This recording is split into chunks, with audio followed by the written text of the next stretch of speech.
Ito po ang mga babantayan natin at pwedeng mangyari pagpasok ng bagong taon.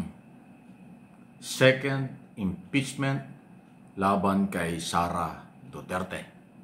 Kasi pagdating po ng February, expired na yung 1-year ban. So pwede na ulit mag-file at itutuloy po ng mga kongresista na i-file ito laban sa pangalawang Pangulo. At maliban sa impeachment, isa rin po na kakarapin ni Sara Duterte ay ang mga kaso sa Ombudsman. Na-file na po, may nag-file na ng mga kasong graft in corruption laban kay Sara Duterte before Office of the Ombudsman. So itong dalawang ito, yung Ombudsman kung makakakuha ng probable cause ebidensya, diretso yan sa korte. Ito namang Kongreso, kung makikita nila ang mga ebidensya at basehan, papunta ulit yan ng Senado. Hopefully, maaayos na ito at hindi na masilip ng Supreme Court na labag sa batas ang proseso. Kasi yung nakaraan walang nangyari dahil labag daw sa saligang batas ang proseso. Hindi daw po napagbigyan ng pagkakataon si Sara Duterte, Vice President, na humarap sa public hearing ng Kongreso. So itong magpapay ng impeachment, alam na nila yan. Dadaan sa Committee on Justice, bibigyan ng pagkakataon si Sara ng sumagot. Bago kung kinakailangan magdesisyon ang komite, dalhin sa plenaryo, magbotohan, bago i-transfer sa Senado. So susundin, kaya medyo masalimot, susundin ng Kamara yung bagong proseso na ginawa nitong si Justice Leonen. Kakaiba itong proseso ng impeachment ngayon kumpara sa dati. Kaya aabangan natin yan. At yan po yung mangyayari pagpasok ng bagong taon. Abay, napakabilis ng panahon. Pagdating kasi ng February 3 o 6, expired na yung 1-year ban. So, pwede ka na uli mag-file. At mukhang pinaghahanda na po ito ng mga abogado, civil society, marginalized sector, religious organization na dating complainant. Yung na-archive, di ba? Kung nyo tandaan yan, 3 yung nag-file ng impeachment laban kay Sara Duterte noong nakaraang taon. Pero in-archive yan. Ang binigyan ng priority ng Kongreso ay yung ang complainant ay mga congressman. At yun ang nakita ng Supreme Court na labag daw sa saligang batas kasi hindi tumaas sa proseso. Dahil dyan, itong 3 original na complainant, civil society, leader ng mga abogado, marginal sector, ang sila ho ulit magpapail nito pagdating ng February. Iyon naman pong kasong sa Ombudsman ng graft in corruption ay tungkol pa rin yan dun sa, lalo ngayon may bago na naman, overpriced umano ng motorsiklong binili, camera, laptop, naku, milyon-milyon.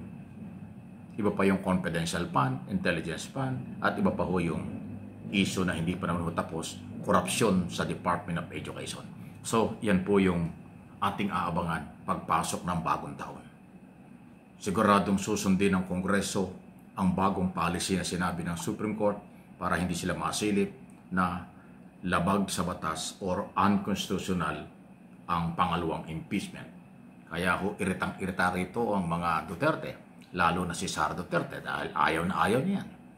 Hihirapan yata siya magpaliwanag dyan at hindi naman ho pwedeng siya masunod. Ang masusunod, ebidensya, base sa hiharap ng complainant. Abangan. Yan. Samantala, ano ito? Department of Justice. Yan, ito yun. Warrant of arrest. Talagang masalimot itong warrant of arrest ni Senador Bato de la Rosa. Alam ba nyo, until now, wala pa rin natatanggap na kopya ang DOJ.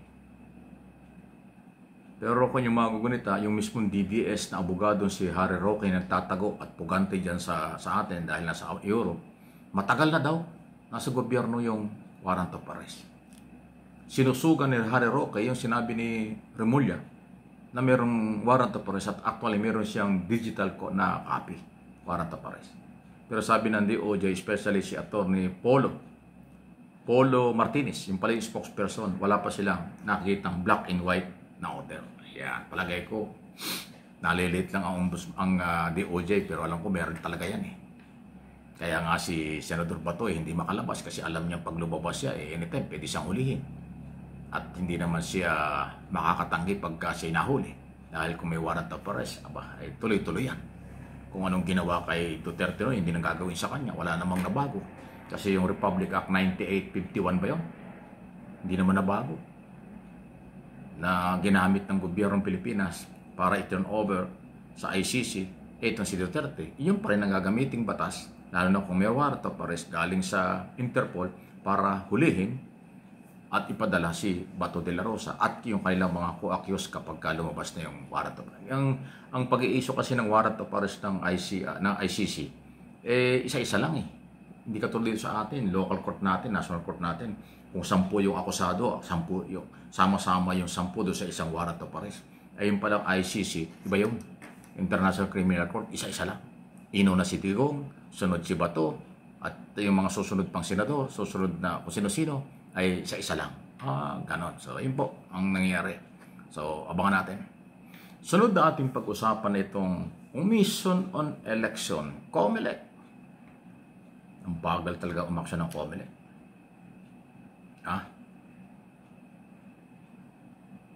Ang kontradaya na grupo ni na Professor Danilo Arao at iba pa, meron po silang formal na reklamo sa COMELEC tungkol kay Marcoleta, Senador Marcoleta, tungkol sa SOSE at SALN.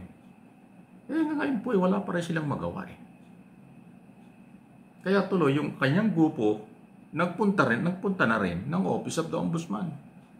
Kinasuhan na si Marcoleta, Senador Marcoleta sa Ombudsman dahil sa discrepancy or magkakaiba doon sa Statement of Asset and Liabilities.